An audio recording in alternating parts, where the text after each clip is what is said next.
Thick wire बनाएंगे पहले।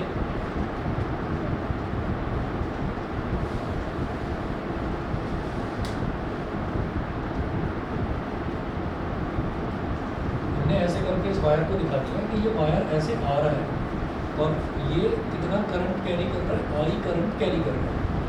Wire जो है ये आई करंट कैरी कर रहा है, carry the steady current I of uniform cross section of radius small A.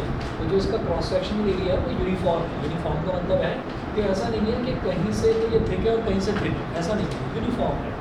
Thickness जो है वो पूरे वायर की बराबर मेंटेन है, ठीक है। तो उसका जो क्रॉस सेक्शन का जो रेडियस है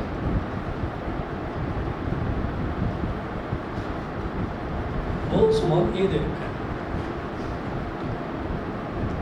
हाँ जी, ऑनलाइन वाले बच्चों को बता देता हूँ कि मैं नोट्स में पेज नंबर 21 पर हूँ। हमने एक न्यूमेरिकल छोड़ा था, वो न्यूमेरिकल करवा रहा हूँ। अच्छा जी, तो इसका जो रेडियस है, क्रॉस सेक्शन का जो रेडियस है वो स्मॉल ए है। अब वो कह रहे हैं कि use Ampere's circuit of law to obtain a relation showing the variation of the magnetic field B inside and outside the wire with distance small r। तो जब मैग्नेटिक फील्ड बताना है कि इनसाइड वायर के अंदर कितना होगा मैग्नेटिक फील्ड, वायर के बाहर कितना होगा मैग्नेटिक फील्ड। उन्होंने बोला है with distance r is greater than less than equal to a and r is greater than a of the field, ठीक है।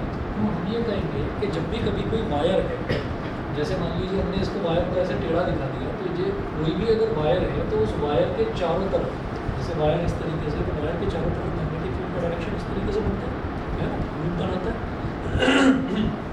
तो मैं ये कहूँगा कि जो पूरा वायर है, इस पूरे वायर के चारों तरफ ऐसे लूप्स बनेंगे, ठीक है। तो हमने कहा कि मैग्नेटिक फील्ड जो है वो ऐसे उसको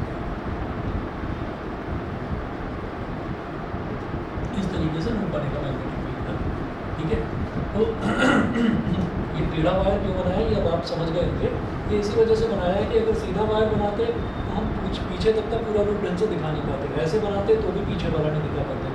अब इससे मेरे को साइड ऐसे टेढ़ा करके मेरे को साइड से पूरा का पूरा रूप दिखाई दिया। अब हमें क्या करना है कि एक बार तो आर की यहाँ लिखेंगे और पॉइंट outside the wire और पॉइंट आउटसाइड द वायर। तो ये याद रखिए कि जैसे हम इलेक्ट्रिक फील्ड निकालते थे तो इलेक्ट्रिक फील्ड जिस पॉइंट पर निकालना होता था और जहाँ से निकालना होता था, तो वहाँ से जहाँ से इलेक्ट्रिक फील्ड निकालना होता था वहाँ से लेकर और जिस पॉइंट पर इलेक्ट्रिक फील्ड निकालते थे उस डिस्टेंस को मैं आर लेता था। यहाँ पर भी वही काम करेंगे, मैग्नेटिक फील्ड जहाँ पर निकालेंगे उस डिस्टेंस को कितना लेंगे, आर लेंगे। इन्होंने मेंशन भी कर रखा है कि आपको डिस्टेंस आर लेंगे।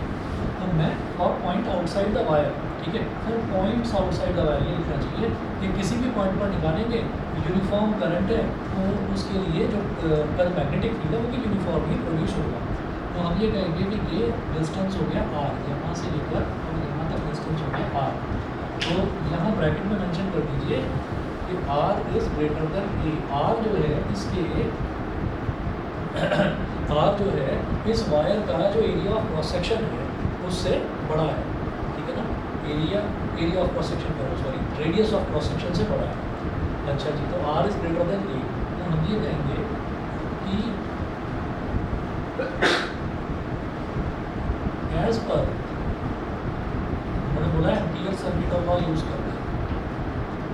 तो as per Ampere circuit of law, as per Ampere circuit of law closed loop line integral of B vector dot dl vector is equal to mu naught, ठीक है ना। ये होता था Ampere circuit close loop line integral of B vector dot dl vector is equal to mu naught into I, ठीक।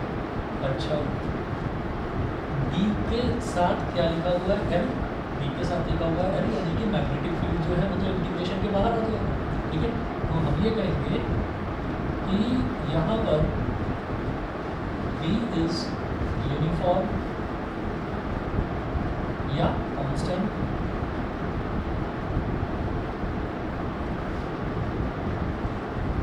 तो अगर मैं इसकी बात करूँ तो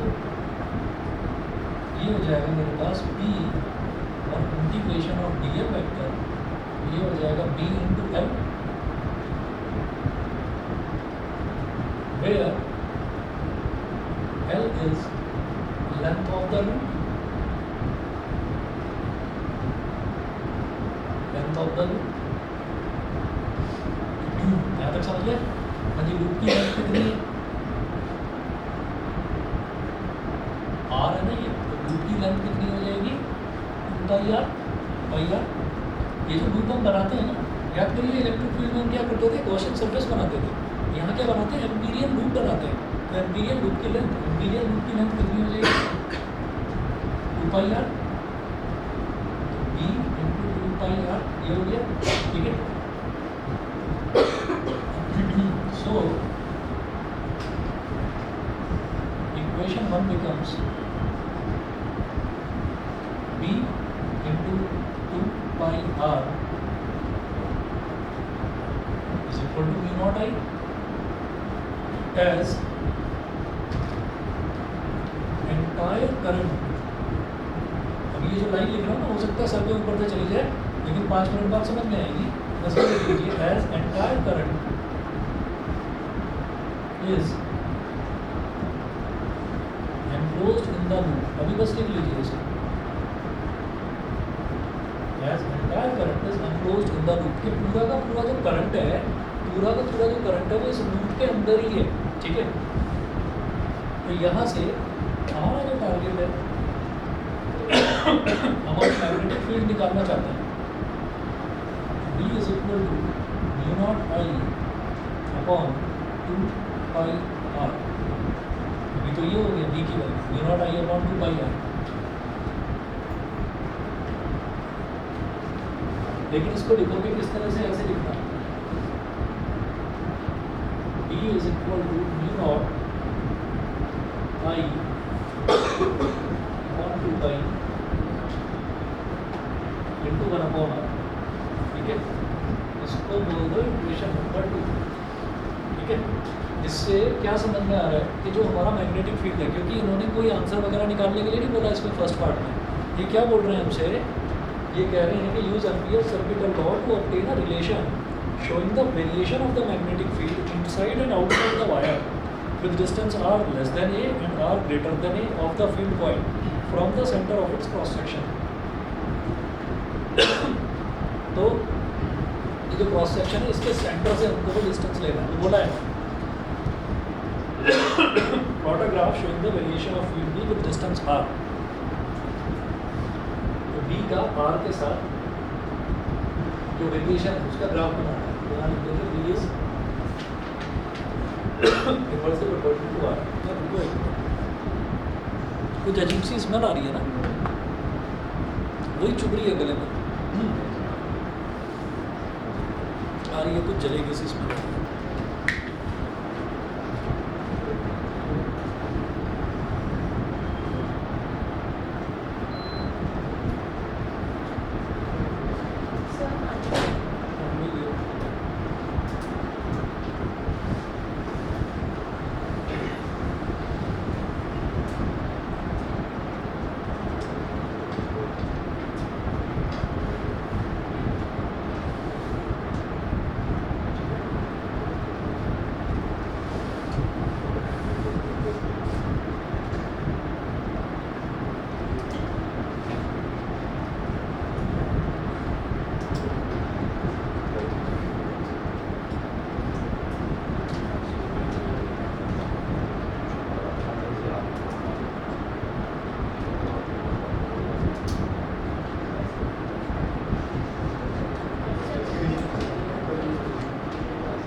इनवर्सली प्रोपोर्शनल टू R। ये तो हो गया for points outside the wire, ठीक है। ये तो लिखा है as centre current as entire current is enclosed in the loop, ठीक है। तो अब जरा देखिएगा for points inside the wire,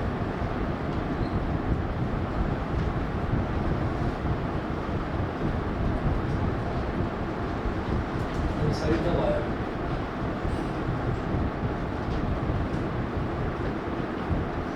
points inside the wire. तो अगर मैं वायर के अंदर कोई भी पॉइंट ले लूँ तो हम ये कहेंगे तो हमारा जो R है वो R जो है वो A से छोटा हो जाए, है ना। मान लीजिए ये कोई हमने पॉइंट ले लिया,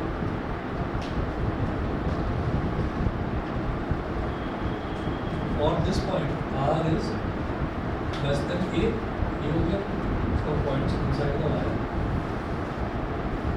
R is less than A। तो जब भी कभी हम एम्पियर सर्किटल लॉ की डेफिनेशन की बात करते हैं तो उसमें यह है कि the line integral of magnetic field is equal to mu naught times the current enclosed in the loop. तो ये वही लिखा है मैंने कि current is enclosed in the loop. अब करंट एनक्लोज, इस लूप के अंदर इतना करंट एनक्लोज नहीं होगा, क्यों? क्योंकि पूरी जो वायर है, वायर की इतनी विड्थ है, इतनी वायर में करंट आई जा रहा है, ठीक है। तो हम ये कहेंगे और cross section, the cross sectional area pi a square current enclosed is equal to pi cross sectional area है तो पूरा का पूरा पाई a स्क्वायर है, यानी कि पूरी की पूरी जो वायर है इस पूरे में करंट आई है ना, है ना। अच्छा, तो पाई a स्क्वायर में करंट आई एनक्लोज्ड है। अब हम बात करेंगे पाई r स्क्वायर की, तो पाई a स्क्वायर के लिए इतना हो गया, हम ये कहेंगे it implies that for 1 unit area current enclosed, unitary method लगा ये कितना हो जाएगा, I is equal to I upon pi A square. ये वही चीज़ है कि 10 रुपये में कोई चीज़ आती है तो 1 रुपये में कितनी चीज़ आती है वो 10 से डिवाइड कर देते हैं। तो वही चीज़ है कि पाई ए स्क्वायर पूरे करंट आई को एनक्लोज कर रहा है, तो एक यूनिट एरिया वो कितने करंट को एनक्लोज करेगा, तो हमने पाई ए स्क्वायर को यहाँ डिवाइड में लेकर चले गए, ठीक है। अच्छा, अब मेरे को कौन सा एरिया चाहिए, मेरे को चाहिए क्योंकि एम्पीरियन लूप अंदर बन रहा है, तो अंदर वाले का जो रेडियस है वो रेडियस है r, तो हम कहेंगे पाई r square, pi r square area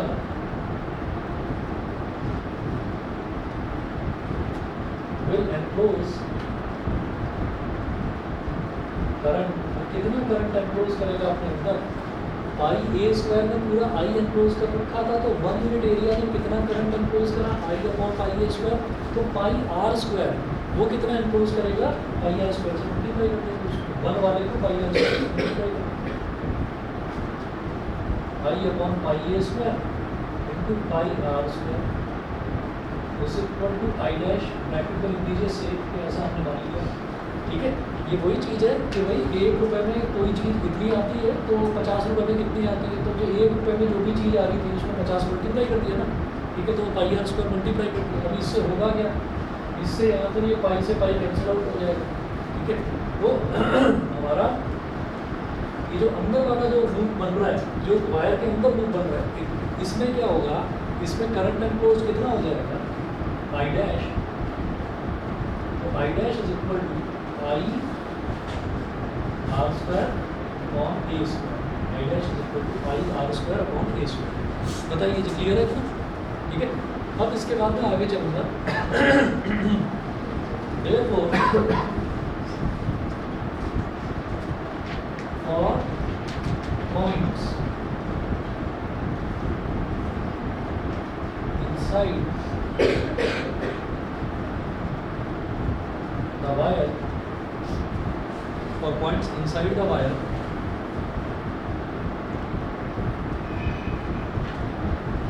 for points inside the wire, B into L dash is equal to mu naught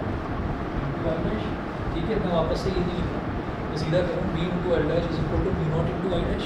ठीक है, अच्छा तो अब एल डैश क्या है, एल डैश इस अंदर वाला जो बन रहा है इसका लेंथ, इसकी लेंथ कितनी हो जाएगी, इसका रेडियस कितना है, आर है ना, तो 2 पाई आर, तो b is equal b into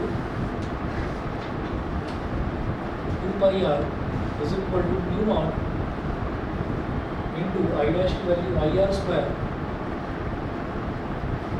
upon A square. ठीक है, इसको इधर दे दो, mu not I are square upon 2 pi r a square, तो एक आर से एक आर कट गया। हमारा टारगेट क्या है कि हम इस आर को थोड़ा सा अलग करके लिखते हैं, तो mu not I upon 2 pi A square, और ये जो आर है इसको थोड़ा सा अलग करके लिख दिया, इसको बोल दिया इक्वेशन नंबर 3। और अब क्या करेंगे, यहाँ से लिखेंगे कि B is directly proportional to R. ठीक है, इसको बोल दो ए, इसको बोल दो बी।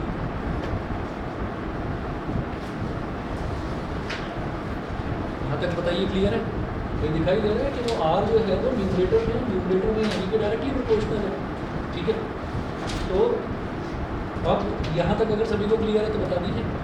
ठीक है, चलिए तो मैं ये वाला पोर्शन मिटा रहा हूँ और अब इसके नीचे ग्राफ बनाऊंगा। तो जब भी कभी ऐसे ग्राफ बनाने के लिए आ जाए तो आप देखकर टेंशन लेने की ज़रूरत नहीं है भाई। जब भी ग्राफ बनाने के लिए आएगी कोई भी चीज़ और उसमें कोई फिक्स वैल्यू मेरे को नहीं दे रखी है, तो दो ही तो चीज़ें हो सकती हैं, या तो डायरेक्ट प्रोपोर्शन या फिर इनवर्स प्रोपोर्शन। ठीक है, उसी चीज़ का यूज़ करना है। मैं बता रहा हूँ इसको बता रहा हूँ, ग्राफ यहाँ बनाऊँगा।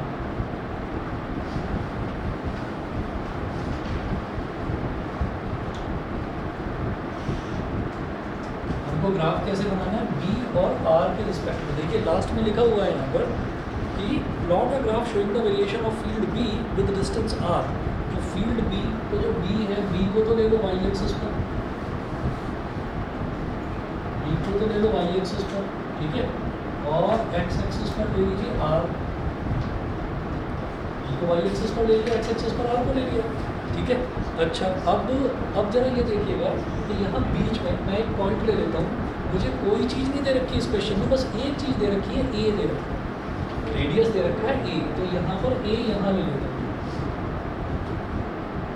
ए मैंने यहाँ ले लिया, और ये पॉइंट हो गया 0। तो यहाँ पर क्या है, यहाँ पर आर की वैल्यू ए से छोटी है, आर की वैल्यू ए से जब छोटी है तो बी आर के डायरेक्टली प्रोपोर्शनल है।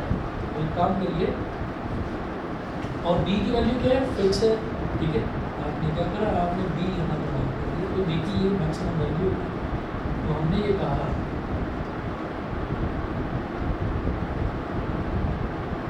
कि यहाँ से लेकर और यहाँ तक, क्योंकि वो डायरेक्टली प्रोपोर्शनल है, बी आर के डायरेक्टली प्रोपोर्शनल है, तो डायरेक्ट प्रोपोर्शन का ग्राफ ऐसे बढ़ता है। ठीक है, ये तो आपको वैसे भी पता है, ओम्स लॉ में भी आपने करा है कि वी और आई जब डायरेक्टली प्रोपोर्शनल होते हैं तो ग्राफ इस तरीके से बढ़ता हुआ जाता है। बताइए जी क्लियर? क्योंकि यहाँ पर क्या है, इधर मैं लिख रहा हूँ, इधर मैं लिख रहा हूँ कि are is less than A, r is less than a. अब r greater than A, r greater than a के लिए हमने क्या निकाला था कि बी आर के इनवर्सली प्रोपोर्शनल है। इनवर्स प्रोपोर्शन जो है, इनवर्स प्रोपोर्शन में हम ये कहेंगे कि घटता हुआ। ठीक है, तो ये ऐसे घटता हुआ इस तरीके से बनाना है, घटता हुआ इस तरीके से बनाना है। और यहाँ पर लिखना कि आर इज ग्रेटर देन ए। अच्छा, घटता हुआ ऐसे क्यों बना रहे हैं, घटता हुआ इस वजह से बना रहे हैं इस तरीके का, क्योंकि जो मैग्नेटिक फील्ड है ना, मैग्नेटिक फील्ड अंदर तो मैं बता सकता हूँ, अंदर मेरे पास एक लिमिटेशन है, लेकिन बाहर जो है ना वो एक्सपोनेंशियली डिके होगा। डिके मतलब एक्सपोनेंशियली खत्म होगा, बड़ी तेज़ी से खत्म होगा। क्यों? क्योंकि यहाँ पर अगर कोई मैग्नेटिक मान लीजिए वायर रखा है या मैग्नेट ही रखी है, वायर को छोड़िए, आप मैग्नेट की बात करिए। हमने अगर मैग्नेट रखा है तो मैग्नेट से ज़रा सा दूर थोड़ा स्ट्रॉन्ग मैग्नेटिक फील्ड होगा, थोड़ा सा दूर थोड़ा घटेगा, थोड़ा सा दूर थोड़ा घटेगा, और धीरे धीरे करते करते ज़्यादा दूर जाते जाएंगे, मैग्नेटिक फील्ड वैनिश ही हो जाएगा। ठीक है ना? तो हमने ये कहा कि वो कितना दूर, वो हमें पता नहीं कि भाई मैं कितनी दूर तक जा रहा हूँ। ठीक है, यहाँ पर मुझे पता था कि मेरे को 0 से, मतलब यहाँ पर मेरे पास बाउंड्री डिफाइंड थी, तो डिफाइंड बाउंड्री थी, इसलिए मैंने इसको स्ट्रेट लाइन बढ़ते हुए दिखाया। बाउंड्री डिफाइंड ना होती तो इसको भी हम एक्सपोनेंशियल राइज दिखाते। ठीक ठीक है, तो याद रखिए डायरेक्ट प्रोपोर्शन अगर आया तो आपको स्ट्रेट लाइन प्राइस दिखानी है, और इन्वर्स प्रोपोर्शन अगर है तो इन्वर्स प्रोपोर्शन में आप एक्सपोनेंशियल डिके दिखाएंगे, मतलब घट रहा है लेकिन वो स्ट्रेट लाइन कर्व में नहीं घटेगा, क्योंकि इसके बाहर जो एरिया है ना वो एरिया डिफाइंड नहीं है, तो उस एरिया का मेरे को कोई रूल नहीं पता कि वहाँ पर वो सीधा सीधा घटेगा है ना या किस तरीके से घटेगा, वो नहीं पता, तो इसलिए मैंने एक्सपोनेंशियल डिके दिखाया। ये ग्राफ है इसका, ये आपका 2010 में आया और 16 में आया। इसका सेकंड पार्ट मैंने इसमें नोट नहीं करा, मैं सेकंड पार्ट आपको लिखवा रहा हूँ। सेकंड पार्ट इसका लिखने था, 1 मिनट वेट करिए बस।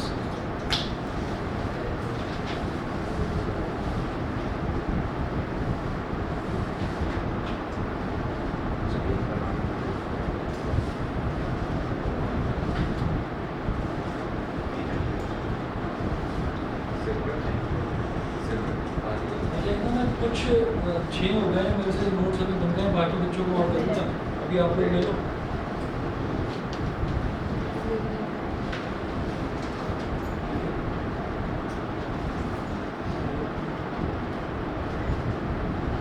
ठीक है, बाकी बच्चों को मैं दे दूँगा बाद में, नेक्स्ट क्लास में ही दे दूँगा।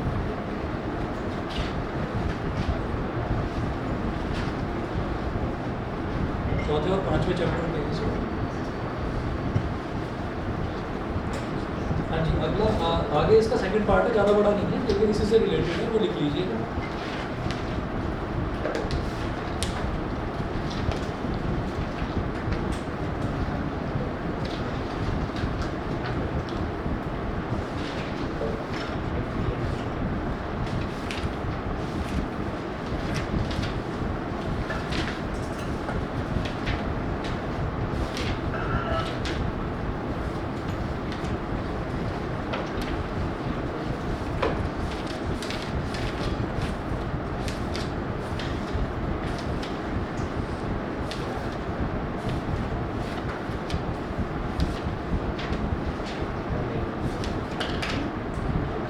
लिखना मेरा second part, calculate the ratio of magnetic field. ये मिटा रहा हूँ इधर से।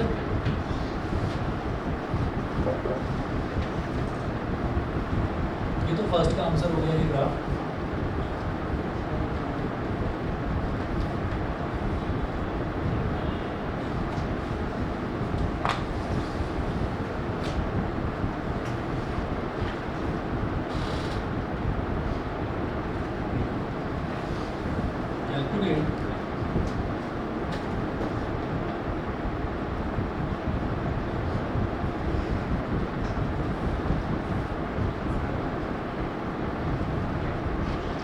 Calculate the ratio of magnetic field at a point A/2 above the surface of the wire.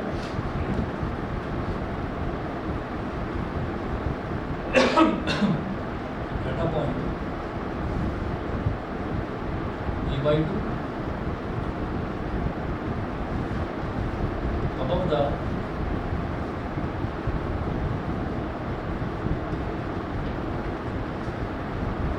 surface of a wire.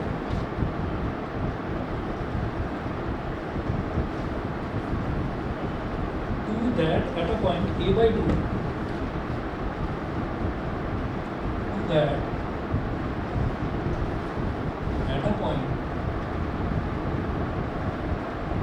A/2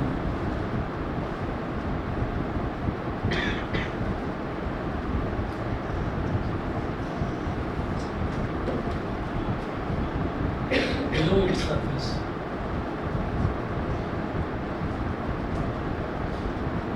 surface,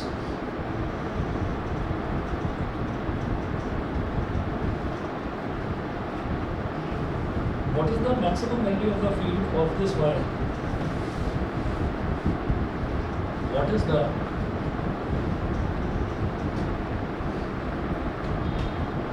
maximum value of the field of this wire?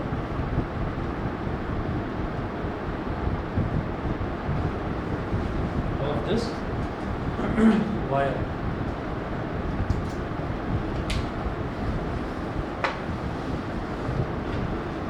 अब देखिएगा, calculate the ratio of the magnetic field. अब सुनिए क्या है इसमें, कि ratio of the magnetic field at a point A/2 above the surface of a wire. तो यही जो वायर है, अब जो समझना था वो हमने समझ लिया। वायर को जरा ढंग से बना लेते हैं हॉरिजॉन्टल। ये इस तरीके से था, ये ऐसे वायर है, ठीक है, और इसको हमने ऐसे कर लिया।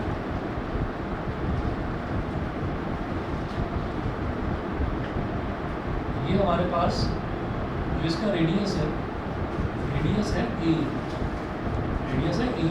तो अब ये क्या बोल रहे हैं कि calculate the ratio of the magnetic field at a point A/2 above the surface of a wire. तो वायर की सरफेस से A/2 ऊपर, वायर की सरफेस से, सेंटर से नहीं कह रहे, वायर की सरफेस से A/2 ऊपर, मतलब ये वाला लेंथ A/2 हो गया, ठीक है।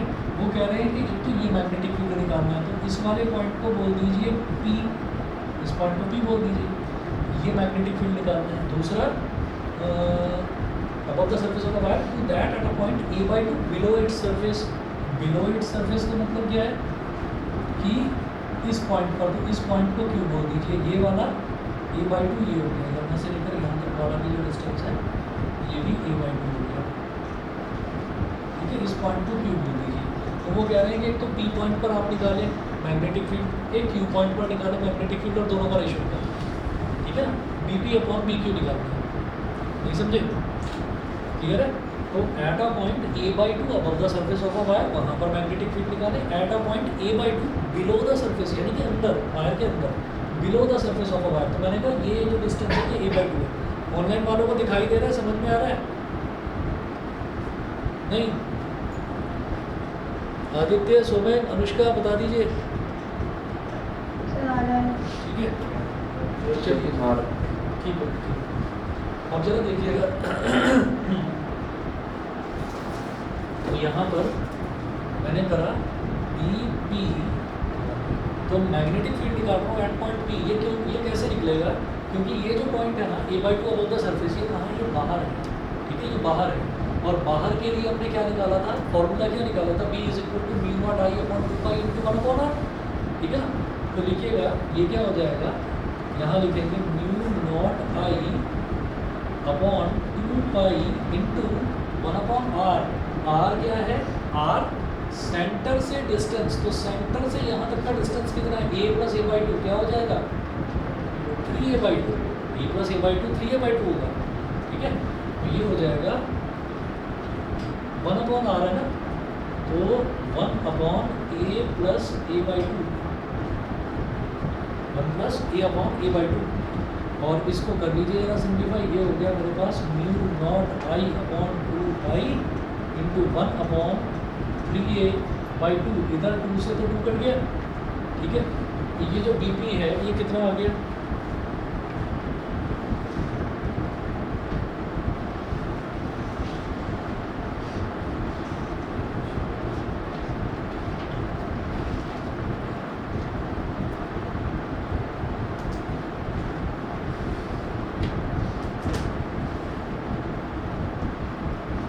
BP कितना हो गया, μ0I/π × 3A, तो 3πA,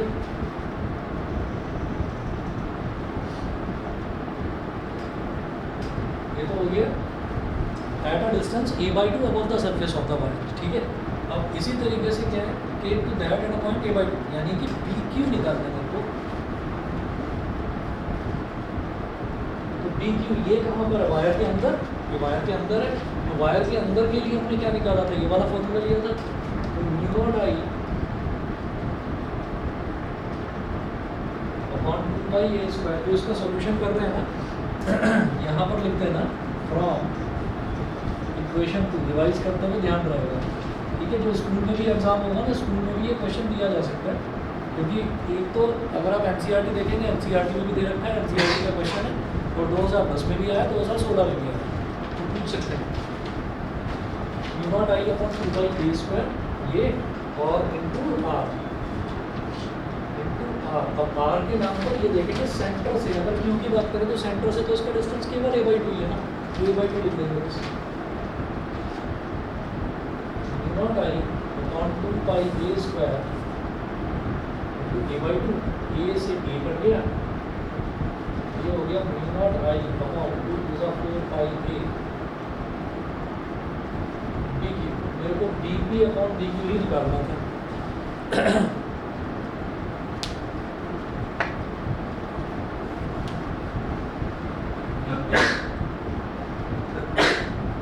upon b q is equal to mu not I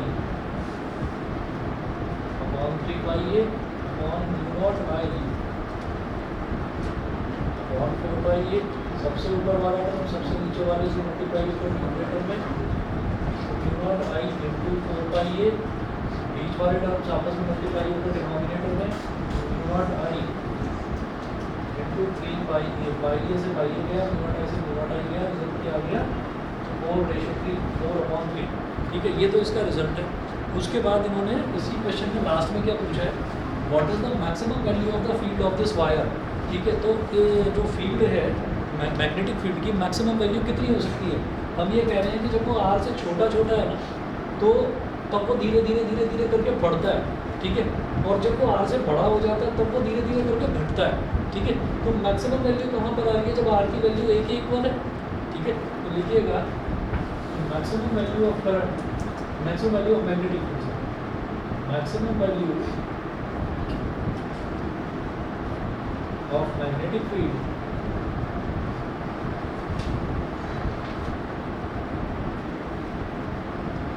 is at r is equal to a। जब r की वैल्यू, ये r की वैल्यूज हैं अलग अलग, यहाँ x एक्सिस पर r है, when r is equal to, जब r is equal to a है तो b की मेरे को मैक्सिमम वैल्यू मिल रही है। तो r is less than a वाला कौन सा था हमारा, ये mu not I upon 2 pi into 1 upon r, b is equal to mu not I upon 2 pi 1 upon r, और r is equal to a, तो b max is equal to b naught i upon 2 pi into 1 upon a, b naught i upon 2 pi a। ठीक है, ये maximum magnetic field हो गया। ठीक है, और इसमें ना एक चीज़ आ सकती है मन में कि भाई ये वाला जो पॉइंट है, ये वाला जो पॉइंट है, इस वाले पॉइंट पर तो मैं मतलब ये वाला भी फॉर्मूला ले सकता हूँ जो r लेस देन ए का आया था, और r ग्रेटर देन ये वाला भी ले सकता हूँ। तो क्वेश्चन में ही दे रखा है कि r is less than equal to a। ठीक है, तो एक केस हमको r is less than equal to a का लेना है, यानी कि जो लेस देन वाला है वही वाला फॉर्मूला हमको लेना है। ठीक है ना, तो इसलिए हमने वही वाला लेस देन वाला ही फॉर्मूला ले लिया जो हमारा ये से v नॉट आई अपॉन 2 पाई, और ये वैल्यू क्या थी 1 अपॉन r। ठीक है, इक्वेशन नंबर 2 नहीं, मैंने लेस देन का लिया।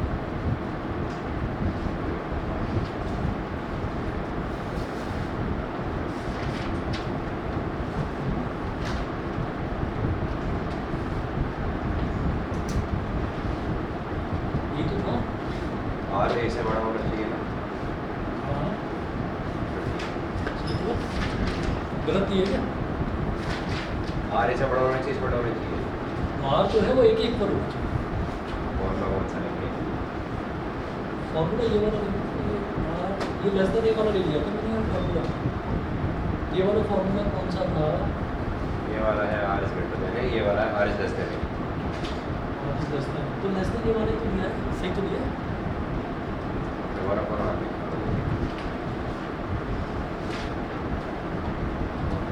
साइड के, तो साइड के लिए लिया था मैंने, साइड के लिए यानी कि आर इज लेस देन ए वाला। ओके, ये वाला लेना चाहिए था, ये वाला लेना चाहिए था, ये वाला रखो शायद सेम आएगा। Not I upon 2 pi A square, और आर की वैल्यू अगर मैं ए ले लूँ तो ये सेम आ रही है, ये लेने लगे डी नॉट आई अपॉन 2 पाई। ठीक है जी, ये इसलिए मैंने छोड़ा था क्वेश्चन कि ये क्वेश्चन थोड़ा सा लेंदी है। ठीक है, सभी को क्लियर है। ठीक, चलिए जी, अब वापस से मेरे को ये देख लीजिए कि हम मूविंग कॉइल गैल्वेनोमीटर कर रहे थे, और हाँ वही देखो थोड़ा सा थ्योरेटिकल क्वेश्चन था उसको।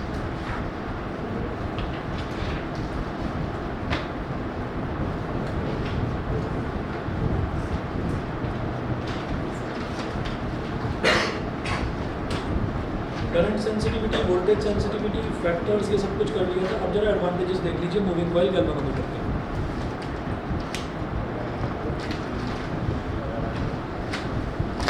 एडवांटेजेस तो पहला देखिएगा, as the deflection of the coil is proportional to the current, as the deflection of the coil is proportional to the current passed through it. So a linear scale can be used to measure the deflection. Linear scale का मतलब क्या है कि आपको जो scale है वो scale ऐसा होगा कि थोड़ा सा करंट है, तो लीनियर स्केल का मतलब यही है कि वो धीरे धीरे जैसे जैसे करंट की वैल्यू बढ़ेगी वैसे वैसे डिफ्लेक्शन बढ़ेगा। ये लीनियर रिलेशनशिप है। लीनियर स्केल का मतलब ये नहीं है कि जो ऊपर जो स्केल लगा हुआ है उसको आप कर्व्ड ना बनाकर उसको आप सीधा बना सकते हो, नहीं, वो नहीं है।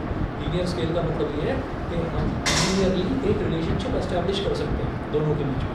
तो ये तो पहला हमारे पास रिलेशनशिप है कि जरा सा डिफ्लेक्शन आता है तो मैं कहूँगा करंट मामूली है, ज़्यादा डिफ्लेक्शन आता है तो मैं कहूँगा करंट बढ़ रहा है, ये करंट बढ़ रहा है ज़्यादा है। तो ये पहला इसका एडवांटेज हो गया। दूसरा है a moving coil galvanometer can be made highly sensitive by increasing NBA and decreasing K। तो हम क्या चाहते हैं कि कोई भी जो इलेक्ट्रॉनिक डिवाइस हो वो जितनी ज़्यादा सेंसिटिव हो उतनी ही ज़्यादा वो अच्छी कहलाएगी। तो एक मूविंग कॉइल गैल्वेनोमीटर को बहुत ज़्यादा सेंसिटिव बनाया जा सकता है, नंबर ऑफ टर्न्स को बढ़ाकर, मैग्नेटिक फील्ड को बढ़ाकर, एरिया को बढ़ाकर, ठीक है, या फिर जो टॉर्जन कांस्टेंट है K उसको घटाकर, ठीक है। तो ये भी इसका एक एडवांटेज है कि इन सब चीज़ों को, ये फिजिकल चीज़ें, इन सब चीज़ों को घटाकर या बढ़ाकर आप उसकी सेंसिटिविटी को इंक्रीज़ कर सकते हैं, ठीक। थर्ड देखिएगा, as the coil is placed in a strong magnetic field of a powerful magnet, its deflection, as the coil is placed in a strong magnetic field of a powerful magnet, एक बहुत powerful magnet, जब भी कभी हम horseshoe type magnet बनाते हैं, moreover हमने उसको घुमाकर जो उसका एयर गैप है नॉर्थ और साउथ पोल को वो भी कम कर दिया, वो बहुत ज़्यादा स्ट्रॉन्ग मैग्नेट है। तो एज द कॉइल, वो जो सिलेंड्रिकल कॉइल है, it is placed inside a very powerful magnet, its deflection is not affected by external magnetic fields. This enables us to use the galvanometer in any position.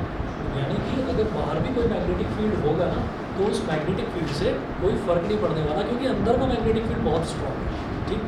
तो ये भी इसका एक बड़ा benefit है।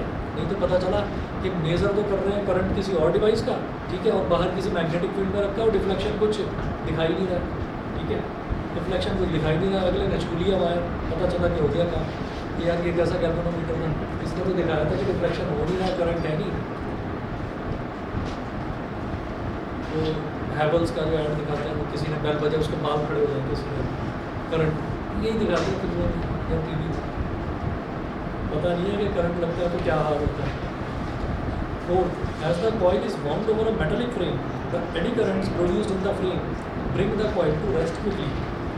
एडी करंट का जो कॉन्सेप्ट है नेक्स्ट चैप्टर में करेंगे। एडी करंट जो है ना, ये इमेजिनरी वैल्यू होती है करंट की। करंट जब अंदर ही डेवलप होने लगता है, एक दूसरे तरीके का करंट है डेवलप होने लगता है अपोजिट डायरेक्शन में, ठीक है।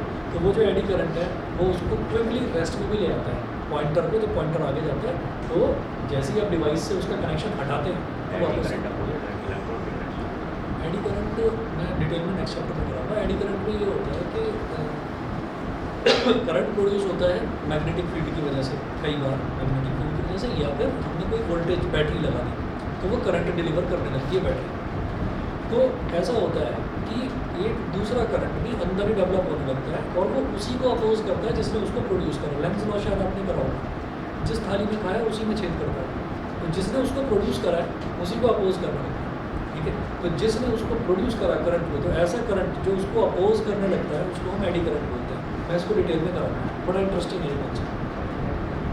चलिए डिसएडवांटेजेस देखिएगा, दो डिसएडवांटेज हैं। पहली डिसएडवांटेज क्या है? The main disadvantage is that its sensitiveness can not be changed at will, ठीक है।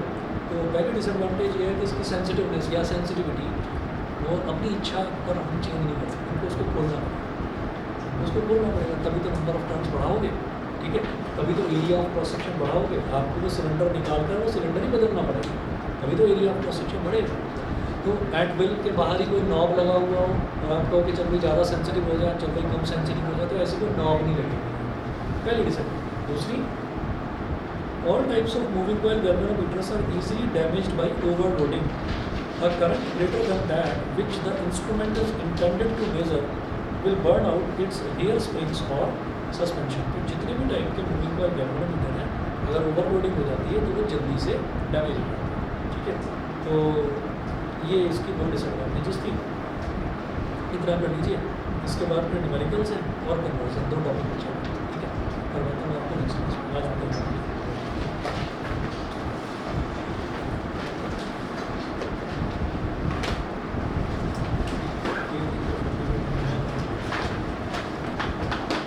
दो टॉपिक्स बचे।